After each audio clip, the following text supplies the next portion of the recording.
pessoal, boa noite.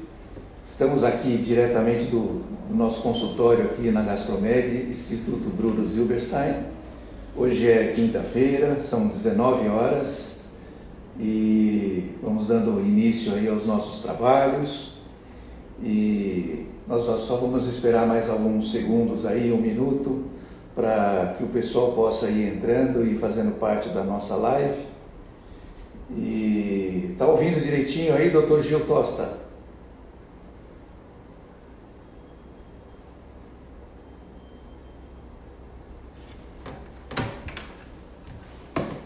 Tá ouvindo?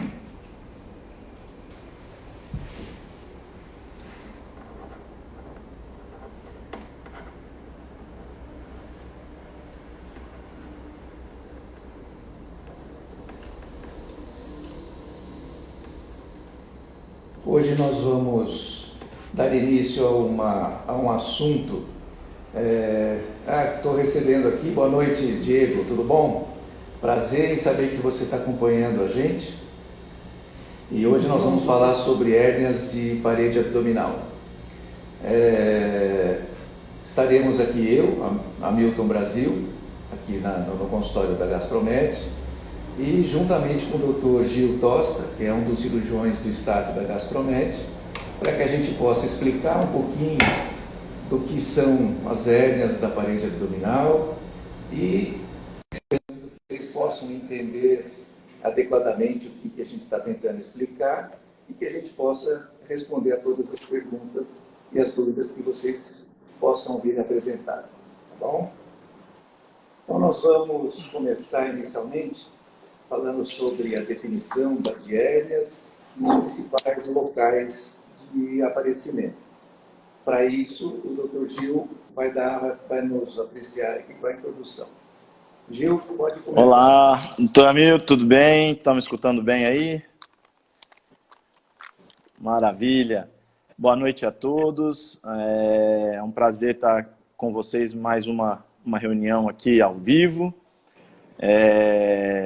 E boa tarde, boa noite para quem for assistir depois nos comentários após, né? Bom, hoje é um tema que é muito prevalente, eu acho, assim, na população, e é um tema que tem uma grande, às vezes, dúvidas e até mistificado, assim, para todo mundo, né? Do que seria uma hérnia ou como que a pessoa consegue se identificar que tem hérnia, o que ela tem que fazer. Então, hoje a gente vai começar a conversar um pouquinho disso. Eu acho que é um tema bem legal para a gente poder falar. Bom, começando assim da parte da gente entender, né, uma hérnia, né? Como que a gente consegue compreender o que é uma hérnia?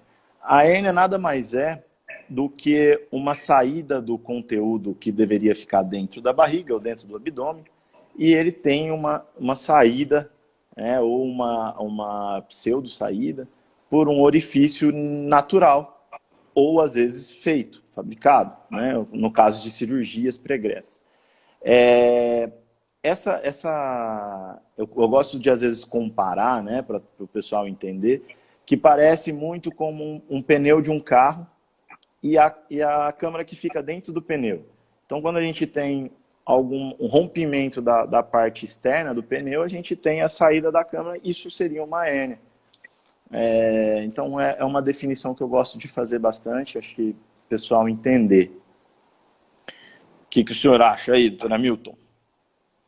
Eu acho perfeito o seu exemplo. Aquele conteúdo intra-abdominal, aquela gordurinha ou uma víscera que tem dentro da barriga, através desse orifício natural ou não, ela se exterioriza e forma uma bolinha, um abaulamento, que a gente muitas vezes sente e muitas vezes, além de sentir, é visível, né? Então é perfeito. Sua definição foi ótima. Muito bem. Olha, assim, a grande dúvida também do pessoal, às vezes, é quais são os locais, né, que isso acaba acontecendo. Tem um que todo mundo sabe, assim, que todo mundo acha que tem mais conhecimento, seria a hérnia umbilical, ou que acontece na região da cicatriz umbilical. Essa daí é a do umbigo, né? Ela é muito comum, né? A gente já vê logo nas crianças, às vezes quando nasce, a gente já tem essa determinação, já consegue ver isso, observar. É muito comum nas crianças. E isso pode persistir na idade adulta, né? Essa é uma das regiões que acho que são mais proeminentes, assim, a gente consegue ver já logo de cara. Os outros locais que também podem apresentar a hérnia também são nas regiões inguinais ou nas virilhas, né? Na virilha, onde o pessoal fala às vezes. Então, também é uma coisa que pode acontecer e às vezes o paciente vão ter alguns sintomas que depois a gente vai conversar, mas que às vezes não é tão comum de se determinar, né? Às vezes a pessoa acha que às vezes pode ser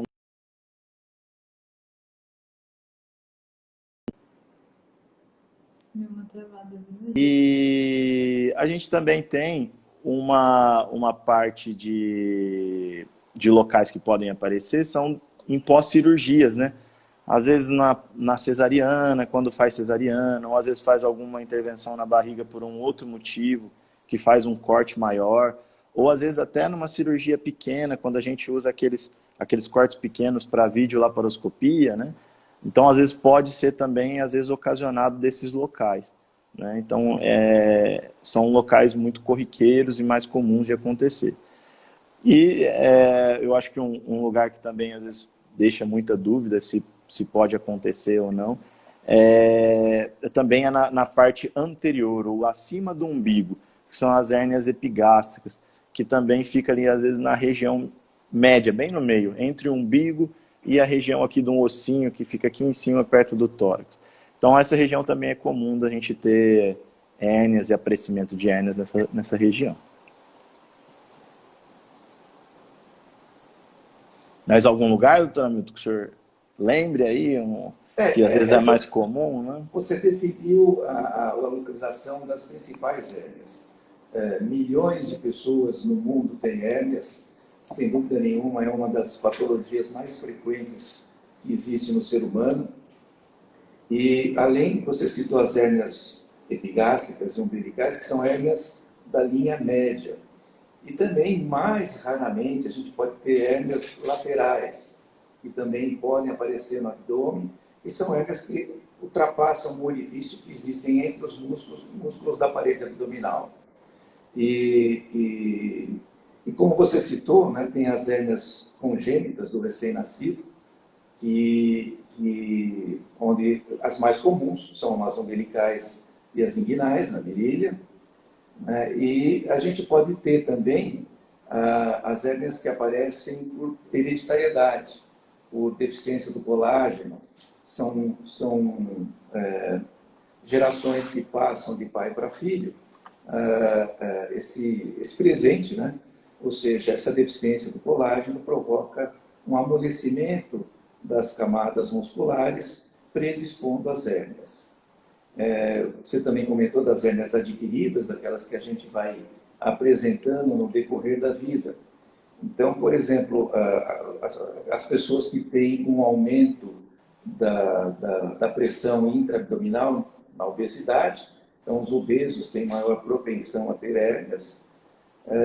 Os prostáticos, porque tem que fazer força para urinar, então também tem uma maior probabilidade da presença das hérnias da parede abdominal.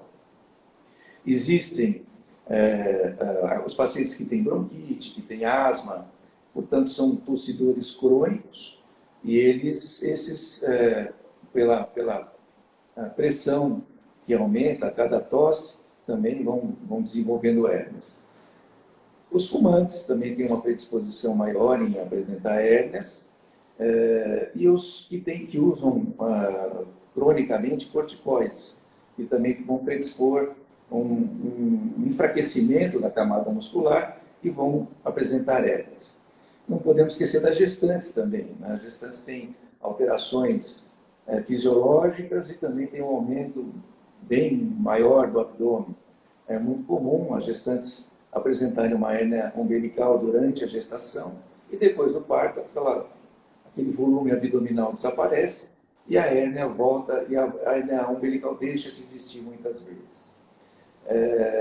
Eu queria responder aqui para a Cleusa, que perguntou se hérnia causa dor. A hérnia, normalmente, principalmente no início, ela é assintomática, ela dificilmente causa dor. Só que com o passar do tempo, o aumento daquele defeito herniário, daquele orifício por onde passa alguma coisa lá dentro, alguma gordurinha ou alguma víscera, ela vai aumentando de tamanho, e aí sim ela pode causar um grande desconforto e pode causar dor. Algumas vezes, a mesma hérnia sendo pequena, passa lá uma gordurinha que a gente chama de pré-peritoneal, e ela tem as suas inervações, e ela pode ficar presa naquela região e também pode provocar dor, mesmo a hérnia sendo pequena. Mas no início, as hérnias, a grande maioria das hérnias, elas são assintomáticas, elas não causam dor. A gente recomenda, por causa disso, qualquer dúvida na presença da hérnia, ou qualquer aparecimento de uma dor que não se saiba dizer o que é, procure o seu médico para que ele possa examiná-lo, né? Isso é importante. Respondi, Gil? Mais alguma coisa? Acho que é isso mesmo. Agora, tá perfeito. Uma das coisas que também a gente não pode esquecer é o paciente que gosta de uma cervejinha, que gosta de um petisquinho, e acaba ficando um pouquinho mais gordo, ganhando bastante gordura ali na parte da barriga, como eu, né? E aí acaba podendo também desenvolver uma hernia aí, também por aumento da pressão da barriga, né? Então, acredito que são esses os casos mesmo, né? Acho que são essas as probabilidades de desenvolver hérnias, né? Eu queria pegar um gancho, Gil, falar um pouco das hérnias incisionais. As hérnias incisionais, elas aparecem, como o próprio nome diz, elas aparecem pela presença de uma cirurgia anterior, onde se fez um corte na barriga e, através desse corte, se produziu uma localização que apresenta uma fraqueza, ou por deficiência da cicatrização, ou por algum tipo de esforço no pós-operatório imediato. Então, as camadas da parede abdominal se separam um pouco e se apresenta um orifício, e através desse orifício começa a se exteriorizar o conteúdo que está lá dentro da barriga. Essas hérnias, elas podem atingir proporções muito grandes, são as chamadas hérnias gigantes, que a gente define que uma hérnia gigante é uma hérnia que o orifício é maior que 10 centímetros. E elas causam, além de um problema estético, porque elas formam bolas enormes na barriga, elas também podem causar problemas de dor, de desconforto, de deficiência, dificuldade, né, no trabalho, nas atividades diárias. Então, o que a gente atende normalmente são pessoas que esperaram muito tempo para operar essas hérnias, tornando o procedimento extremamente complicado. Tanto é que a gente chama essas hérnias de hérnias complexas, né? Então, a gente volta a recomendar que, uma vez que a gente perceba que existe uma hérnia na região onde se tinha uma incisão, onde se tem uma incisão anteriormente, que se procure um médico, não deixe passar muito tempo não, para que possa ser feito o diagnóstico e possa ser feita toda a coordenação do tratamento para que isso não atinja proporções enormes. É muito comum, só complementando, né, é muito comum às vezes por causa da cesariana, né, que acaba acontecendo demais, né, ou por vontade do gineco ou por algumas outras causas, elas acabam dando hérnias ali, né, e a gente sempre fica atento, porque às vezes pós a gestação, às vezes a mulher fica com dor e às vezes ela acha que é normal ter dor na cicatriz. E na realidade não é, às vezes ela tem uma hérnia e ainda não fez o diagnóstico correto, né? Então às vezes é muito bom a gente sempre lembrar isso. Eu acho que tem uma pergunta aqui, doutor, de uma pessoa, deixa eu ver, é da Carol. Quando a pessoa tem uma hérnia no umbigo, há 23 anos, o intestino está fora? É o seguinte, Carol, pode ser que sim, ou às vezes não. O tempo, como o doutor Hamilton falou, às vezes pode ser um complicador, né? Pelo tanto de esforço que a gente faz e tudo mais. Mas às vezes não, às vezes a gente não tem ainda Às vezes as hérnias podem ser menores e às vezes a gente não tem o intestino dentro desse conteúdo. O importante é lembrar que toda vez que a gente identifica uma hérnia, a sua correção ela é extremamente importante. Então, é bom que se veja, né? Mas pode ser sim o intestino ou não. Às vezes pode ser o conteúdo que a gente chama da gordura que tem ali na barriga. Então, uma gordurinha que a gente chama de uma gordura pré-peritoneal, às vezes ela sai e às vezes pode simular o intestino. Queria complementar para a Carol, depende muito, às vezes, do tamanho do defeito. Se esse tamanho do defeito permite a passagem do intestino, ele acaba fazendo aquele movimento de vai e vem, né? Ele sai e entra. A gente chama uma hérnia quando tem aquele volume grande, a gente reduz aquele volume para dentro da cavidade abdominal, é uma hérnia redutível. Essas são hérnias que não têm indicação de tratamento de urgência, mas tem indicação de tratamento sim. E como o Dr. Gil falou, a gente muitas vezes, quando a gente examina, a gente sente aquele borborigma, aquela passagem de ar do intestino na palpação, ou até na ausculta da hérnia. A gente percebe que se o intestino está lá dentro ou não está. E para que isso a gente tenha certeza, além do exame físico, da palpação abdominal, a gente tem os exames de imagem. Tem ultrassom, tem tomografia, tem ressonância magnética, mas isso o Dr. Gil vai falar daqui a pouco. Então, acho que isso é importante para você ficar tranquilo aqui. É assim, pode até ter o intestino, mas isso não é um critério que a gente possa ficar preocupado, tá bom? Muito bem. Doutor Gil, parece que Pois tem mais não. uma pergunta aqui. A Thaís está perguntando se toda hérnia tem indicação cirúrgica. Olha, eu acho que é importante a gente frisar isso. Tecnicamente, sim, toda hérnia tem indicação cirúrgica. Porém, em algumas situações muito especiais, pessoas que têm doenças, comorbidades já descompensadas, ou têm um risco altíssimo de uma anestesia geral ou de uma anestesia de um bloqueio, a tendência é a gente tentar postergar e não tratar essa hérnia cirurgicamente. A única coisa que não tem jeito, por exemplo, essa hérnia tem uma complicação, que a gente vai falar mais à frente, que aí a pessoa tendo condição ou não tendo, a gente vai ter que acabar operando. Mas respondendo à pergunta da Thaís, toda hérnia tem indicação cirúrgica sim. Tem uma outra pergunta aqui, da Roberta, que pós-reversão de uma colostomia,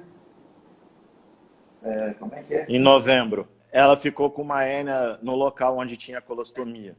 A colostomia, para quem não sabe, né, é um procedimento que a gente utiliza, às vezes de forma eletiva ou não, na urgência, né, para a exteriorização do intestino, que às vezes a gente precisa que faça cicatrização em um outro lugar ou por conta de uma urgência. E aí fica com a bolsa de colostomia, né, que é um famoso, que todo mundo sabe, que é o presidente, né, Bolsonaro acabou tendo. Então, assim, essa reversão, quando retira, coloca de novo, faz a alocação do intestino, e aí fica com uma hérnia no local, a gente indica, sim, o procedimento deve ser feito, depende o tanto, porque ela fala ali que ela engordou um pouco, né, nesse caso, se o procedimento se dá ou não, a gente sempre indica que sim, porque a gente tem as complicações que a gente vai falar um pouquinho mais à frente, Roberto. Então, falando igual o pessoal, não saia daí que você já vai ver por que a gente tem que operar. Bom, eu acho que assim, acho que é isso que a gente conversou, né? Os sintomas, o senhor gostaria de falar mais alguma outra coisa, né? Dos sintomas que o paciente pode apresentar?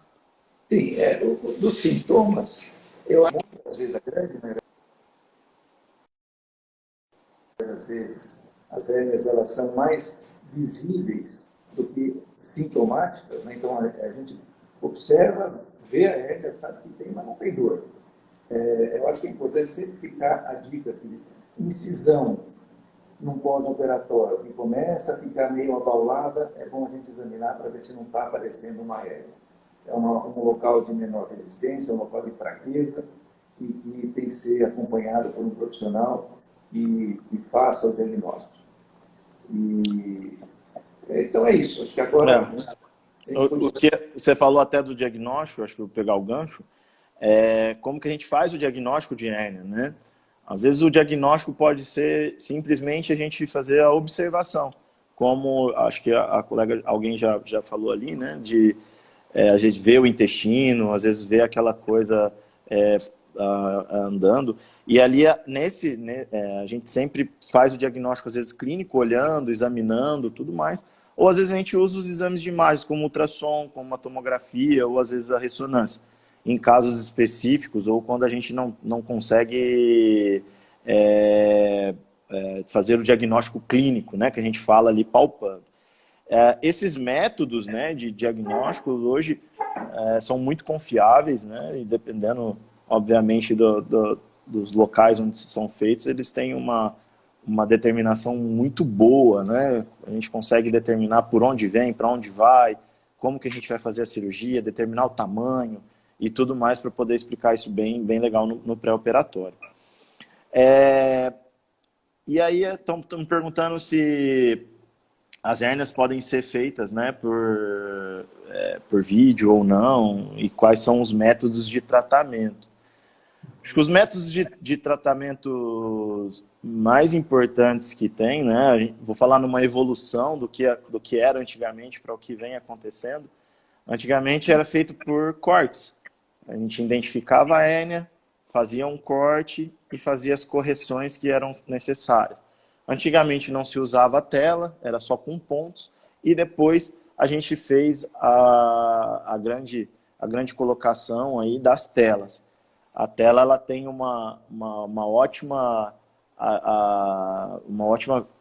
vem ajudando a gente em ótimas recuperações e ótimos resultados. Depois da parte de corte, eu acho que um dos maiores avanços para nós cirurgiões, né, de parte de corte e costura, eu acho que veio a parte da videolaparoscopia, que é o que o pessoal às vezes chama por laser ou tem outros nomes, o pessoal gosta de falar. A cirurgia por videolaparoscopia, ela permite-nos, né, principalmente para as inguinais, que são uma das hérnias mais comuns, a gente consegue fazer colocar telas muito maiores do que às vezes a gente colocaria por via de corte, com menor dor e com uma recuperação muito melhor. Então, isso é uma evolução muito boa. E nos mesmos moldes da videolaparoscopia, né, que é por vídeo, a gente também tem agora a fase de robótica, que também fazemos por robótica. Então, a robótica, ela também vem nos auxiliar, principalmente em grandes hérnias. Eu acho que as hérnias que são mais complexas ou com uma dificuldade cirúrgica maior, principalmente para cirurgias que já foram reoperadas 2, 3 vezes. Então, ela é muito boa. Eu acredito que é um dos avanços também da medicina. A gente consegue fazer por todos esses métodos, né? Acho que esses são os métodos que a gente utiliza e que são determinantes aí pelo seu cirurgião, né? E pelas complicações que você pode eventualmente ter ou não e a indicação do seu médico. Alguma coisa para complementar, doutor Hamilton? Você lembra aí? Olha, eu gostaria de complementar, sim, voltar um pouquinho e falar um pouco da imagem. Eu acho importante a gente esclarecer os pacientes, a população não médica, né? A gente muitas vezes se depara no consultório de pacientes que vêm com diagnóstico de hérnia inguinal ou com diagnóstico ultrassonográfico ou tomográfico. E o que a gente percebe ao exame físico é que essa hérnia não aparece no exame físico. Então, é importante a gente esclarecer que muitas vezes se observa na região inguinal um alargamento do anel, que se fala a hora que se lê ali no laudo, e se acha uma gordurinha dentro do canal inguinal, aquilo pode ser interpretado pelo radiologista como uma hérnia. E quando a gente vai fazer o exame, a gente não percebe a presença desse defeito herniário nem desse abaulamento. E eu, particularmente, pessoalmente, eu gosto de levar em consideração muito mais o exame clínico do que o exame de imagem. Eu acho que isso é muito importante, porque o que eu não gosto de fazer é indicar a cirurgia num paciente que tem uma anatomia perfeita, e a gente vai lá mexer e às vezes acaba provocando e fazendo aparecer uma dor onde não existia nada antes, né? Então tem que se tomar muito cuidado com isso. E uma das coisas que a gente faz muito para diagnóstico de hérnias abdominais, principalmente as incisionais, é a tomografia com manobra de esforço. É um exame fundamental para a gente tentar fazer um prognóstico e indicar a melhor forma de tratamento. Se robótica, se videolaparoscópica. Então, é um exame importante para diagnóstico, a tomografia com manobra de esforço.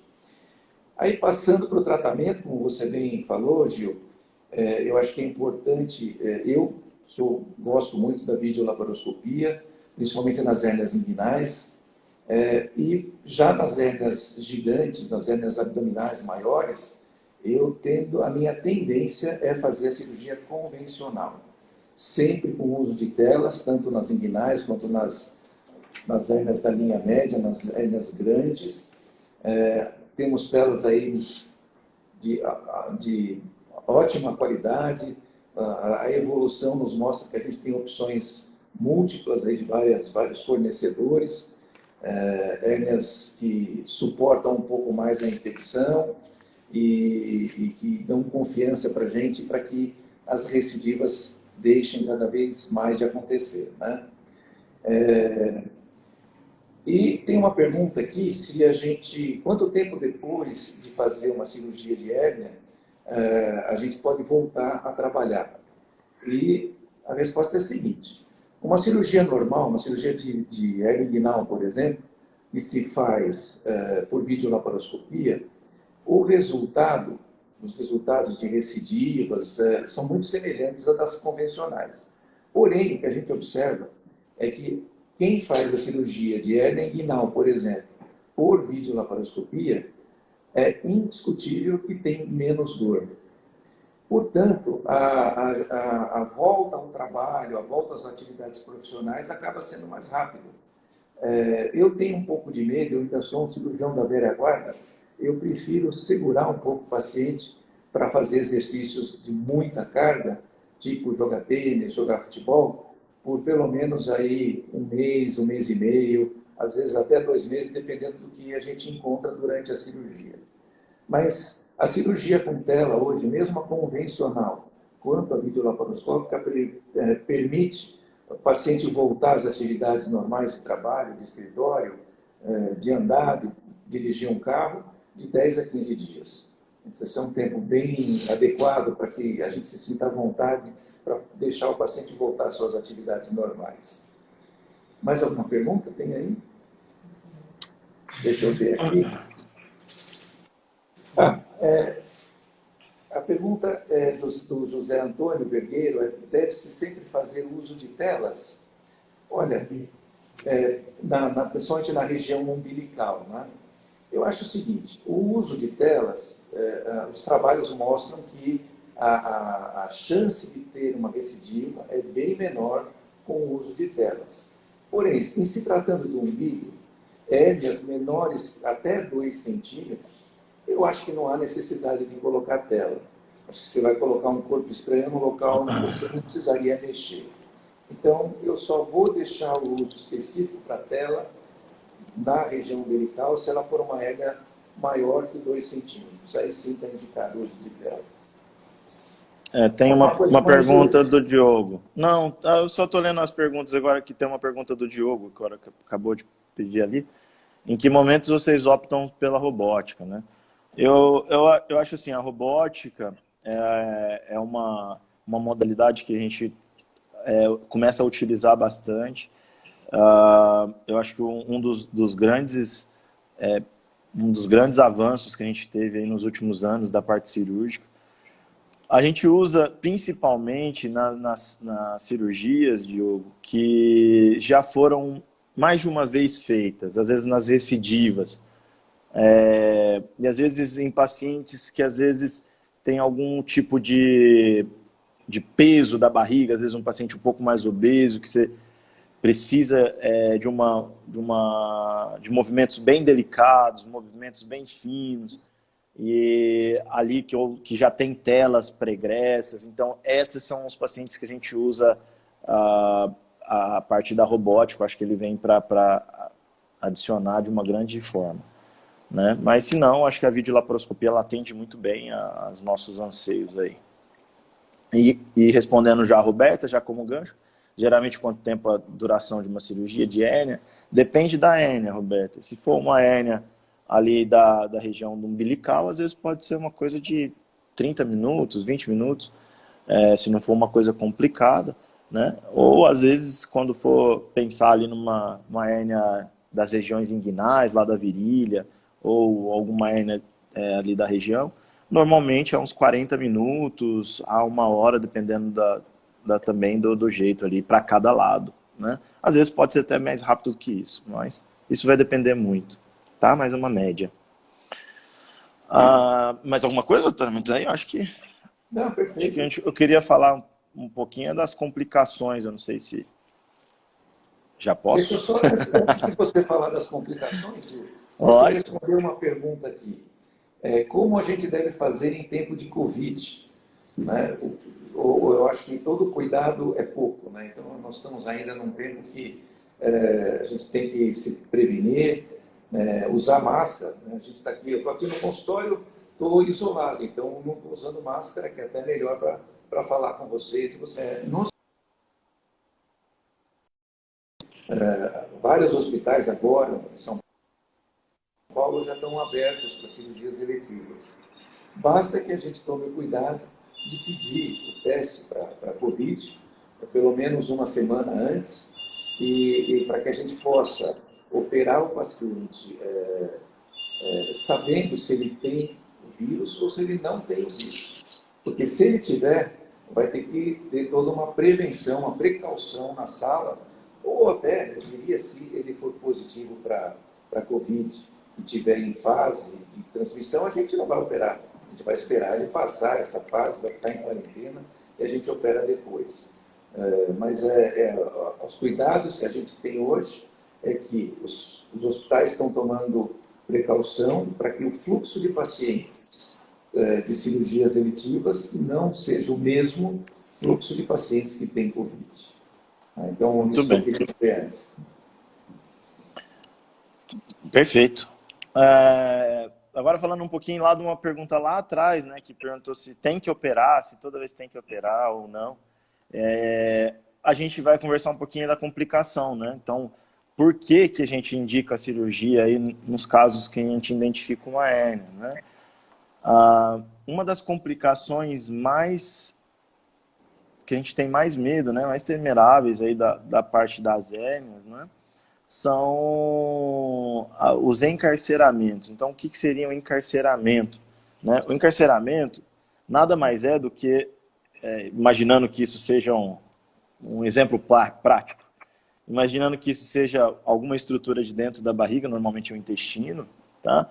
E a gente tem um orifício ali na parede do abdômen, né? Seja ele ali a parte inguinal, umbilical ou qual que for. Então a gente tem a estrutura às vezes passando por dentro desse canal. Quando essa estrutura, às vezes ela fica presa, ela fica encarcerada. Então ela está num cárcere, ela fica presa, não retorna mais para dentro da barriga. Isso a gente chama de encarceramento. E esse encarceramento pode trazer vários sintomas para o paciente, como dor, obstrução intestinal, o paciente pode começar a ter vômitos, pode parar de soltar gases, né, a evacuação ficar ruim. Então ele pode ter vários sintomas correlacionados com esse encarceramento.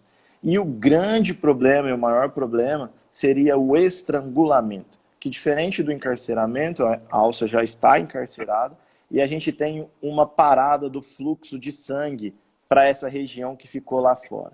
Então, isso a gente para o fluxo de sangue. Sem sangue, a gente não tem oxigênio. A gente pode ter a morte desses tecidos que ficaram lá para fora. Uma coisa muito prática, eu acho que todo mundo faz, é como se a gente passasse uma linha, né? Quando a gente vai passar o fio dental, a gente passa o fio dental lá, se você ficar muito tempo, o dedo vai ficando roxo na ponta. E é mais ou menos isso que vai acontecendo com a alça intestinal. Ou com a estrutura que acabou adentrando ali na região. Então, é uma das complicações que a gente mais tem temor, porque isso é uma urgência cirúrgica. Nós temos que operar isso de urgência para que, às vezes, dê para salvar esse pedaço do intestino, né, que ficou, ou às vezes a gente não consegue e às vezes aí precisa de outros procedimentos mais invasivos. Eu acho que essa é a complicação mais temerável. E a segunda complicação, eu acho que é uma das que mais acontecem, assim, do modo geral, às vezes são as recidivas, que toda vez que a gente faz uma cirurgia, a gente não é isento, né, de acontecer uma recidiva. O que seria a recidiva?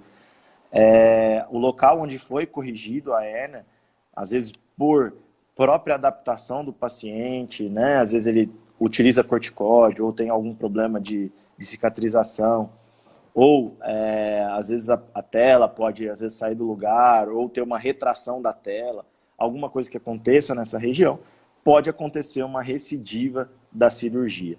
Então, eu acho que essas são as duas complicações ali mais importantes, né? Eu acho que a gente tem que deixar claro e todo mundo saber, e óbvio que o seu cirurgião vai conversar também sobre as outras coisas que podem acontecer num procedimento invasivo, né?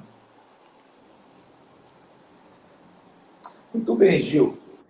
Eu acho que mais algumas complicações que a gente pode ter, mas são complicações menores, pequenos hematomas, né? Às vezes pequenos sangramentos, muitas vezes uma infecçãozinha de pele no local das incisões, mas são complicações bem menores e de fácil tratamento. Alguma pergunta mais? Acho que a Roberta está falando ali, né, como se descobre se isso está acontecendo, né? Não sei se ela estava falando às vezes do encarceramento ou não, né? Mas assim, do estrangulamento, perfeito. O paciente às vezes tem dor, né? Começa com uma dor e normalmente por onde ali tem aquela bolinha ou aquela protusão, né? Ela fica endurecida, fica uma coisa que você não consegue retornar para a barriga, e aí o paciente pode começar a ter dores importantes ali na região. Acho que é isso. Aí o ideal é que você procure o cirurgião, né, e para poder dar uma olhadinha para ver o que está acontecendo. Temos mais uma pergunta aqui, só um minutinho.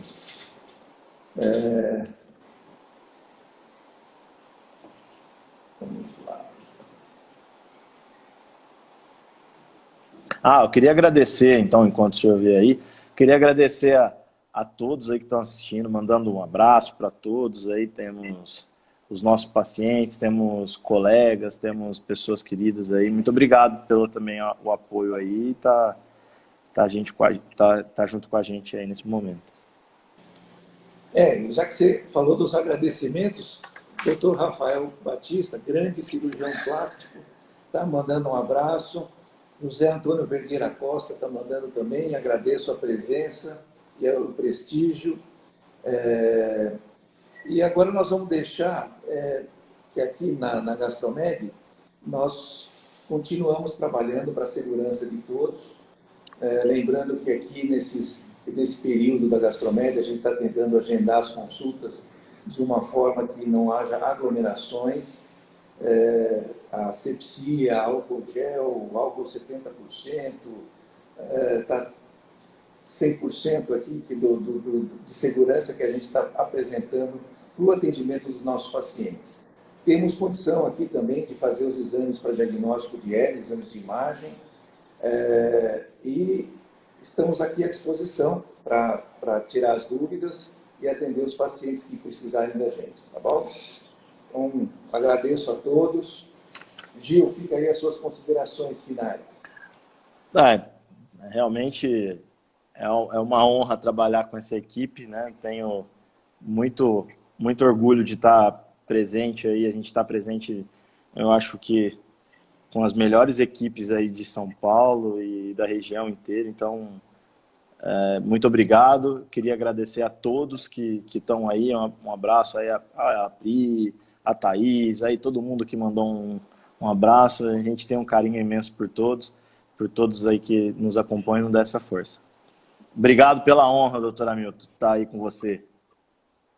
Então, obrigado a todos. Lembrando 7 cirurgiões do staff, mais 12 cirurgiões que são os nossos ajudantes auxiliares, estimulantes aqui para a gente estudar cada vez mais, e a presença do professor Bruno Zil, que chefiando toda essa equipe.